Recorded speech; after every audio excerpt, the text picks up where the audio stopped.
స్వచ్ఛత అంటే నందిని. నందిని పాలు మరియు పెరుగు.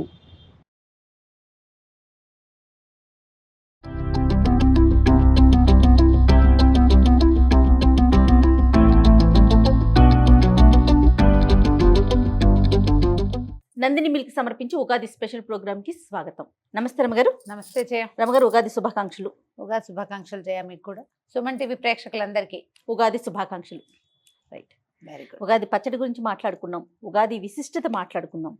ఉగాదికి కొన్ని వంటకాలు ప్రత్యేకించి చేసుకుంటాం. పచ్చడితో పాటుగా ఒక్కొక్క ప్రాంతంలో ఒక్కొక్కటి చేస్తారు. ఇక్కడ భక్ష్యాలు అంటారు, మనం బొబ్బట్లు అంటాం. మరి నందిని నెయ్యి వేసి స్వచ్ఛంగా పవిత్రంగా బొబ్బట్లు చేసేసుకుందాం. ఏమంటారు? నేతి బొబ్బట్లు చేద్దాం. ఎస్. ఓకే.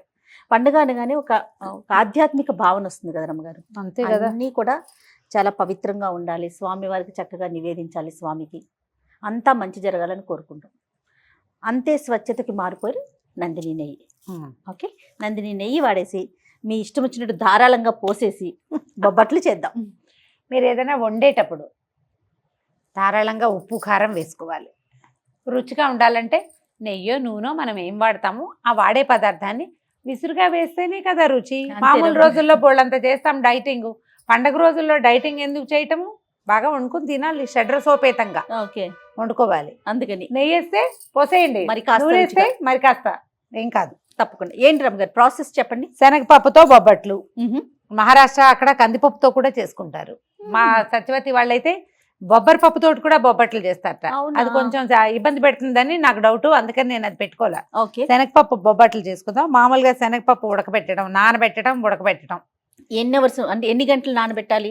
కనీసం 1 గంట నానబెడితే చాలు. శనగపప్పు శుభ్రంగా 2-3 సార్లు కడిగేసి 1 గంట అయినా సరే కాసి నీళ్ళు పోసి పక్కన పెట్టండి. కొంచెం నానింది మృదువుగా ఉడుకుతుంది, అంతకంటే ఏం లేదు. ఇది వరకటి రోజుల్లో ఏం చేసేవాళ్ళు కాదండి, కడిగేసి పొయ్యికిచ్చేసేయటమే. అప్పటి పొయ్యిలు ఏమిటి, నిదానంగా మంట మీద కుంపట్లో ఉడికే బాగా ఉండేది. ఇప్పుడు మనది గ్యాస్ స్టవ్ కదా, రయ్యమని వచ్చేస్తుంది. కుక్కర్లో పెడితే క్షణాల్లో సీటీ వచ్చేస్తుంది. నిదానాలు లేవు కదా, అందుకని కొంచెం నానబెడితే 1 గంట నానబెట్టి తర్వాత కుక్కర్లో పెట్టిద్దాం. ఎలా చేయాలంటే ఇప్పుడు మనం 1 గ్లాసు చేయదలుచుకుంటే శనగపప్పు బాగానే వస్తాయి. 1 గ్లాసు శనగపప్పు అనుకోండి, ఏ గ్లాసు కొలైనా తీసుకోండి. అదే గ్లాసు బెల్లం, 1 గడ్డ అంత మాత్రం వేయండి. పైన మీరు పంచదార కూడా వేసుకోవచ్చు. ఒకవేళ మీకు చాయిస్ ఉంటే 2 స్పూన్లు పంచదార వేసుకోవచ్చు, లేకపోతే 1 బెల్లం గడ్డ అంత ముక్క ఎక్స్ట్రా వేయటం. బెల్లము శనగపప్పు. అక్కడి నుంచి దీనికి పైన తోపు పిండి పెట్టుకుంటాం కదా. మామూలుగా మనం ఏం చేస్తామంటే మైదా పిండితో చేసుకుంటాం ఎక్కువగా బొబ్బట్లు. పైన పూత మైదా పిండి పెడతాం. తెలంగాణలో ప్రత్యేకంగా భక్ష్యాలని గోధుమ పిండే పెడతారు. లాస్ట్ టైం మన ఛానల్లో బోల్డ్ వీడియోలు ఉన్నాయి, అన్ని ఛానల్స్లోనూ ఉన్నాయి బొబ్బట్ల తయారీ నేను చేసినవే. అప్పుడు మనం మైదా పిండితో చేసాం. ఈసారి గోధుమ పిండితోటి మరింత హెల్తీగా, పిల్లలు కూడా 1-2 తిన్నా పర్వాలా. మైదా అంత హెల్తీ కాదనుకుంటాం. మైదాతోటి వీలైనప్పుడు అప్పుడప్పుడు 1 ఇన్ ఎ వైల్ తినచ్చండి, అంత ముట్టుకోకూడని పదార్థం కాదు. కాకపోతే ఇక అదే పనిగా అదే తినద్దని అంతే. గోధుమ పిండితోటి చేసుకుందాం. ఏ కప్పు శనగపప్పు అనుకున్నామో దాంతో కనీసం 2 కప్పుల గోధుమ పిండి కలిపి పక్కన పెట్టుకోండి. గోధుమ పిండి కలిపేద్దాం. ఫస్ట్ పప్పు ఉడకబెట్టాలి. ఉడకబెట్టిన పప్పుని కొంచెం చల్లారనిచ్చి గ్రైండ్ చేసేయండి, మెత్తగా అవుతుంది పిండిలాగా. అప్పుడు బెల్లం కొద్దిగా కరగబెట్టి ఈ పిండిని అందులో పోసి బెల్లము పిండి ఈ శనగపప్పు పిండి బాగా కలిసి దాన్ని చిక్కగా గట్టిగా ముద్దయ్యేదాకా ఉడకనివ్వాలి. ఉడికిన తర్వాత అందులో కొంచెం ఏలక పొడి వేసి పక్కన పెట్టుకోండి. అది చల్లారాలి, ముద్దలు చేయాలి. ఈ లోపల మనం ఏం చేస్తామంటే గోధుమ పిండిని అందులో కొంచెం బియ్యపు రవ్వ, బొంబాయి రవ్వ వేయండి. ఈ మాత్రం ఓకే. 2.5 గ్లాసులు వేస్తాం కదా, 2 స్పూన్ల బొంబాయి రవ్వ వేసి, చిటికెడు పసుపు, ఉప్పు వేసేసి కొంచెం నెయ్యి వేసి, ఇప్పుడు మనం నేతి బొబ్బట్లు చేస్తున్నాం కాబట్టి నెయ్యి వేసుకుంటున్నామండి. అది కూడా నందిని వారి నెయ్యి మన దగ్గర ఉంది. మీరు నూనె కూడా వేసుకోవచ్చు. నూనె వేసి కలుపుకోవటమే. నెయ్యి ఉంటే బెస్ట్. కలిపి పక్కన పెట్టుకుంటామా. ఇప్పుడు ఈ పప్పు చల్లారి, మనం పాకం చల్లారి ఉండలు చేసుకున్నాక కొంచెం గోధుమ పిండి తీసుకోవటం, ఇది అందులో పెట్టడం, కవర్ చేయటం, ఈజీగా ఒత్తేసి కాల్చేసుకోవటం. అది కూడా నెయ్యి వేసి కాల్చుకుంటే బాగుంటుంది. తర్వాత మనం తక్కువ నేతితో కాల్చామనుకో పక్కనే నెయ్యి పెట్టి నేతిలో ముంచుకుని తినచ్చు బొబ్బట్లు. అదే మనం ఏమంటాం భక్ష్యాలు. లేదా పాలల్లో ముంచుకుని తిన్నా కూడా బాగుంటుంది. మైదా పిండి అయితే పాలల్లో ముంచుకోలేము. గోధుమ పిండితో చేసినవి చిక్కటి పాలు, రబడీ లాంటివి చేసి పక్కన పెడితే అద్దుకుని తింటే ఎక్సలెంట్ గా ఉంటుంది, చాలా బాగుంటుంది. తప్పకుండా ఓకే, ఇప్పుడు స్టార్ట్ చేసేద్దాం. శనగపప్పుని కడిగి నానబెట్టి పక్కన పెట్టుకుందాం. ఓకే అండి. గోధుమ పిండి కలిపేద్దాము.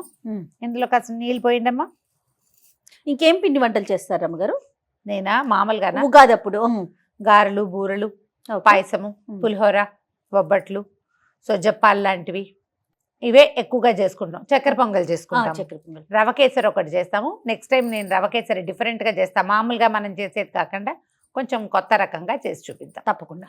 2 గ్లాసులు గోధుమ పిండి, ఇందులో కొద్దిగా బొంబాయి రవ, ఓకే ఓకే, ఒక చిటికెడు పసుపు చాలు కదా. పండి ఇంకొంచెం వేయచ్చు, చాలు. ఒక చిటికెడు ఉప్పు ఓకే వేసి కొద్దిగా నెయ్యి వేసి, ఒక స్పూన్ నెయ్యి వేయండి చాలు.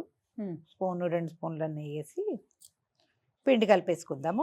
కొద్దిగా గోరువెచ్చటి నీళ్ళతోటి కనుక కలిపితే ఈ పిండి బాగా సాగుతుంది. మీకు ఈ నీళ్ళ కొలత కూడా కావాలంటే ఒక గ్లాసు అలా పడతాయి నీళ్లు, గ్లాసు బాతిగా పడతాయి. అలా కొలత పెట్టుకోవద్దు, సుమారుగా చూసుకోవాలి. మన గోధుమ పిండి కంటే, మన రొట్టెల పిండి కంటే కొంచెం లూజ్గా ఉండాలి. ఎంత నానితే అంత బాగా వస్తుంది అనమాట. దీన్ని ఇది కొంచెం జిగురుగా ఉంది కదా, కొద్దిగా నెయ్యి దీని మీద స్ప్రెడ్ చేసి పక్కన పెట్టేసి దీన్ని మూత పెట్టి పక్కన పెట్టేద్దాం. ఒక గంట సేపు వదిలేస్తే కనీసము బాగుంటుంది. మీరు 2-3 గంటలు నాననిస్తే మరీ బాగా కుదురుతుంది. మీ టైం ప్రకారం మొదట ఇది కలిపేసేయాలన్నమాట. ఓకే, మూత పెట్టి పక్కన పెడదాం. గోధుమ పిండి మూత పెట్టి పక్కన పెట్టాం. ఇందాక నానబెట్టిన శనగపప్పుని కుక్కర్లో పెట్టాము. ఒక 6 విజిల్స్ తప్పించి దాని ప్లేట్లో పోసేసాం. నీళ్లు వంచేసేయాలి, ఎక్కువ నీళ్లు ఉంచకూడదు. ఒకవేళ మీకు నీళ్ళ కొలత అనుమానం ఉంటే ఏ గ్లాస్తో శనగపప్పు తీసుకున్నామో దాంతో 2 గ్లాసులు నీళ్లు పోస్తే చాలు. 6-7 విజిల్స్ రప్పిస్తే ఇది పప్పు షేప్ ఉంటుంది కానీ మెత్తగా అయిపోతుంది. చూడు, అవునండి కదా.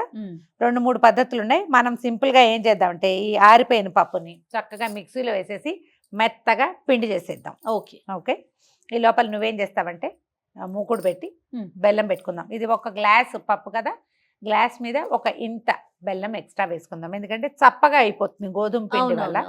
ఓకే, ఇది గ్రైండ్ చేసేద్దాము. ఇది మెత్తగా గ్రైండ్, ఎంత మృదువుగా చేస్తే మనకి భక్ష్యాలు అంత సాఫ్ట్ గా వస్తాయి. దీంట్లో బద్దలు ఉండకూడదు. ఓకే, ఇది మిక్సీ చేసుకునే లోపు మనం పాకం పెట్టుకుందామా? మనం ఒక కప్పు మీద కొంచెం అని చెప్పాం కదా, ఇది కరెక్ట్ గా మీరు ఏ కొలత చేస్తే ఆ కొలత. 1 స్పూన్ నీళ్ళు వేసాను అంతే, ఊరికే. అది కొంచెం తడి జస్ట్ మనం అది వేసే లోపల, పప్పు వేసే లోపల ఇది నల్లబడిపోకుండా ఉండడానికి అంతే.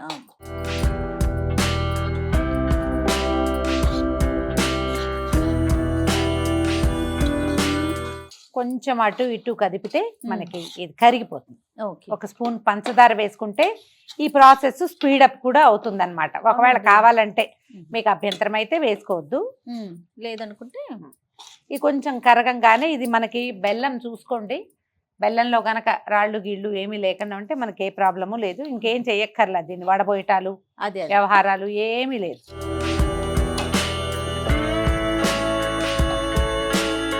ఇంట్లో 1 స్పూన్ నెయ్యి వేస్తాను. బెల్లం చాలా పెద్ద పాకం రావాలన్న ఆలోచన ఏం చెయ్యక్కర్లేదు, జస్ట్ కరిగితే చాలా. మన దగ్గర ఇది వరకు ఏం చేసేవాళ్ళం అంటే అలా కూడా చేసుకోవచ్చు. పప్పు బెల్లము కలిపి ఉడికించటము, పాకం వచ్చాక తీసేసి బాగా కుమ్మేసేయటం, దాన్ని అవసరమైతే గ్రైండ్ చేసుకోవటం చేసేవాళ్ళం. ఆ పాకం గ్రైండ్ చేయకుండా నేను ఈ పని చేస్తాను అనమాట. నెయ్యి వేయగానే ఎంత కమ్మటి వాసన, బెల్లానికి నెయ్యి తగిలేసరికి చూడండి.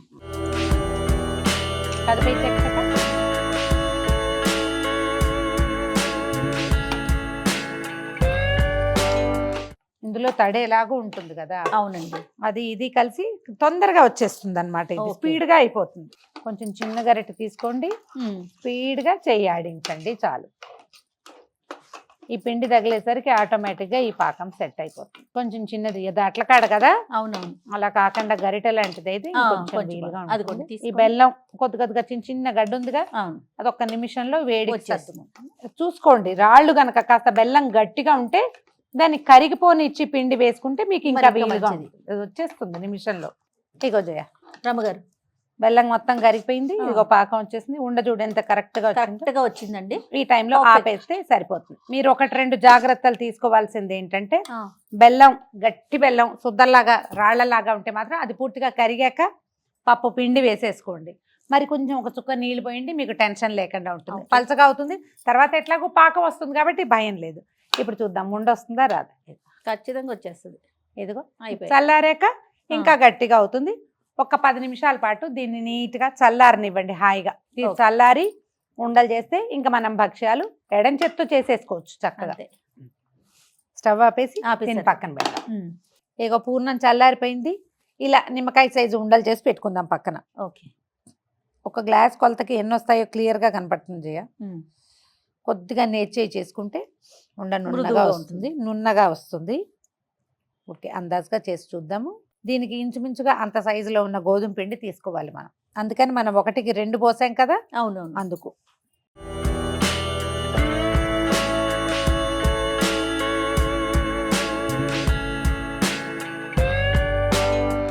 ఉండలు చేసేసాము పూర్ణం. అవునండి, అవునండి. ఇగో గోధుమ పిండి దీని సౌందర్యం ఎలా ఉందో చూద్దాం.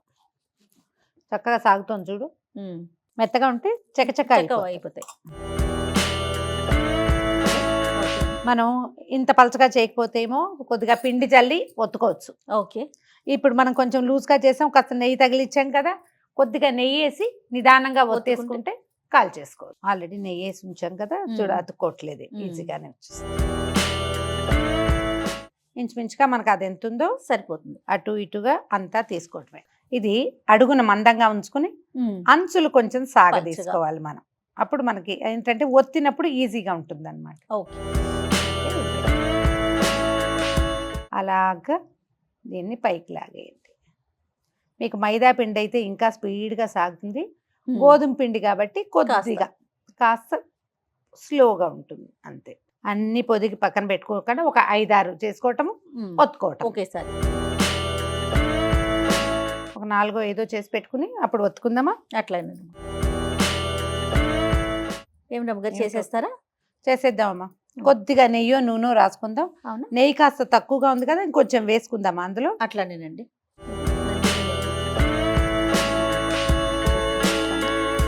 మీరు చేతితోటైనా ఒత్తుకోవచ్చు, కర్రతోటైనా ఒత్తుకోవచ్చు. అవును. ఇది ఉండే పలచదనాన్ని బట్టి ప్లాన్ చేసుకోండి అంతే. మంచి రిచ్ ఎల్లో కలర్ ఉంది కదా జయ. అవును రమ్మగారు. వాసన కూడా ఎంత బాగుందో. ఇగో ఇలాగే వచ్చేస్తుంది. మనం చూడు తీయగలిగిన చేత్తోనే వచ్చేస్తుంది. మనం మైదా పిండితో చేస్తే ఏం చేస్తాము, అరిటాకు మీద కానీ కవర్ మీద కానీ అవును, చేసుకుంటాం వేస్తాం కదా. మనం ఇది రాతి మీద చేసుకోవచ్చు, అంత చేత్తోనే. పెద్ద ఇబ్బంది ఏం లేదు, చేసుకోవచ్చు. మీరు ఇది ఇంకా కొంచెం డ్రైగా కలుపుకుంటే పిండి బాగా ఇలా దీన్ని చుట్టూతా వచ్చేలాగా కూడా పెద్దవి చేసేసుకోవచ్చు. దీన్ని పై పిండి తాలూకు పలచదనము గట్టితనంతో ఈ ఒత్తుకునే సులువు కనపడుతుంది మనకి. నెయ్యి వేసుకోండి. చేతితో ఒత్తచ్చు,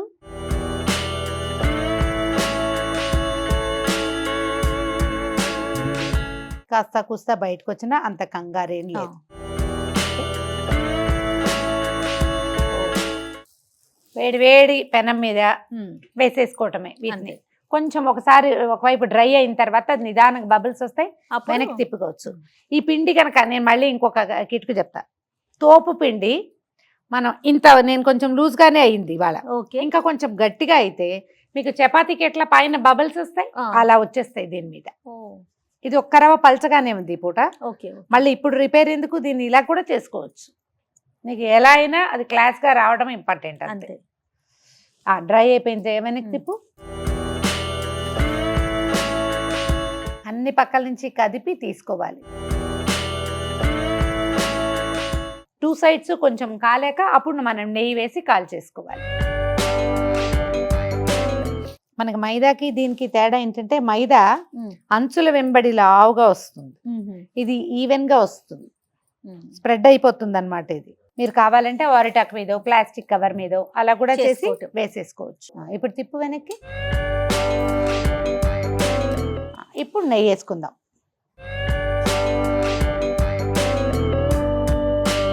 ఈ పై ఎత్తును కూడా రాస్తే వాసన చాలా బాగుంటుంది. ఒకదాని వెనకాల ఒకటం, ఇదిగో ఈ జుట్టు పొంగుతుంది, ఉమ్, ఉమ్, ఉమ్. వత్తటం, కాల్చేసుకోవటం. ఇద్దరుంటే బాగా కంఫర్టబుల్ గా అవుతుంది. సుజ్జప్పాల్లాగానే. అంతేగా. ఊర్లలో కర్ర బొబ్బట్లని చేసేవాళ్ళు. ఉహు. అంటే ఇదే పిండి కర్రతో టకటకటక ఒత్తేయటానికి అనమాట. ఓహో. ఒత్తేసి కాల్చుకుంటారు. ఇక్కడ కూడా మనకి భక్ష్యాలు తెలంగాణ ప్రాంతాల్లో అంతా కూడా ఉమ్. కర్రతో చేస్తారా? ఓకే. కర్రతో కొంచెం చేస్తారు. నెయ్యి వేస్తారా? తిరిగి ఇంకొకసారి వేసి దీన్ని పల్చగా చేయాలంటే ఇది చేయి తిరగటము ఒకటి, ఉమ్. ఒకటి రెండు సార్లు మందంగా వస్తాయి. క్రమంగా మనకు పల్చగా చేయడం చేయను వచ్చేస్తుంది. వచ్చేస్తుంది. చేయను వస్తుంది. 2-3 సార్లు చేసేసరికి వచ్చేస్తుంది. ఈ పై పిండితోటే ప్రధానమైనది అనమాట. అవును. లోపలిది ఎంత మృదువుగా ఉంది, పైది ఎంత సాఫ్ట్ గా ఉంది, అంతే. పొంగుతుంది చూడండి. పొంగుతుంది. అదే చెప్పాగా, కాస్త ఆ చేయగా మీకు 2-3 సార్లు చేసేసరికి రౌండ్ గాను వస్తుంది, పొంగుతుంది కూడా. పర్ఫెక్ట్ గా పొంగుతుంది చూడు. నీకు కావాలనుకుంటే కొద్దిగా నేర్చుక. చిన్నప్పుడు ఏం చేసేవాళ్ళు తెలుసా, అరటి ఆకు మధ్యలో ఇలా దూట ఉంటుంది కదా, అరటి ఆకుకు మధ్యలో దాన్ని కట్ చేసి పెట్టి దాన్ని ముంచి దాంతో ఇలా రాసేవాళ్ళు. లైట్ గా అంటుతుంది, అసలు అంటుతుంది అనమాట. మనం ఇప్పుడు సిలికాన్ బ్రష్లు వాడుకుంటున్నాం కదా, పాత రోజుల్లో అరటి ఆకు తాలూకు ఆ కాడ ఉంటుంది కదా, దాన్ని కట్ చేసి పెట్టుకునేవాళ్ళు. నాకు ఆ సిలికాన్ బ్రష్ మీద కూడా భయం భయం అనిపిస్తుంది వేస్తుందా? రమ్మగారు. మనం వేడి మీద పెట్టేస్తాము. ఏంటి నాకైతే ఆ వాడేస్తాము. అరిటాకు స్టెమ్ అంటేనే ఇష్టం. దొరకాలిగా రమ్మగారు, అవకాశం ఉండొద్దు. రైతు బజార్లు ఉంటే దగ్గరలో అరిటాకులకి ఏం కొదవా. మీరు అరిటాకు తెచ్చుకోవటమే. కావాలి అన్న ఇంటెన్షన్ ఉంటే అమెజాన్ లో కూడా అరిటాకులు దొరుకుతాయి. ఓ తీనా ఇలాగే ఆ. అన్ని బొబ్బట్లు ఒత్తేసుకోవటం, కాల్చేసుకోవటం, చక్కగా కాల్చుకోవటం. చక్కగా రుచిగా తినేయటం. ఒక మీరు పాలతో తినదలుచుకుంటే పాలని స్టవ్ మీద బాగా మరగనివ్వండి. కొంచెం పంచదార, ఏలక పొడి, కుంకుమ పువ్వు. ఏలక పొడి అంటే గుర్తొచ్చింది, పూర్ణంలో మనం ఇందాక ఏలక పొడి వేసాం కానీ ప్రేక్షకులకు చెప్పలేదు.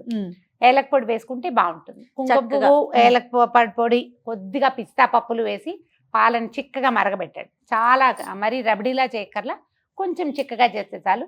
అది పక్కన పెట్టి ఈ బొబ్బట్లు చేతికిస్తే బొబ్బట్టు అందులో ముంచుకుని తింటే బాగుంటుంది. ట్రై చేసి ఉదయమే పచ్చడి చేసేసుకుని తర్వాత మనకి ఇష్టమైన పదార్థాలు పదార్థాలు చేసుకుని ఆ దేవుడి ముందు పెట్టి ఇష్టమైన దైవం ముందు పెట్టుకొని ఒక నమస్కారం పెట్టి అందరం బాగుండాలి, అందులో మేము ఉండాలని కోరుకుంటూ ఈ ఉగాది పండుగని చాలా చక్కగా ఆనందంగా సంతోషంగా జరుపుకోండి. మరి ప్రేక్షకులందరికీ మరొక్కసారి ఉగాది శుభాకాంక్షలు. శుభాకాంక్షలు.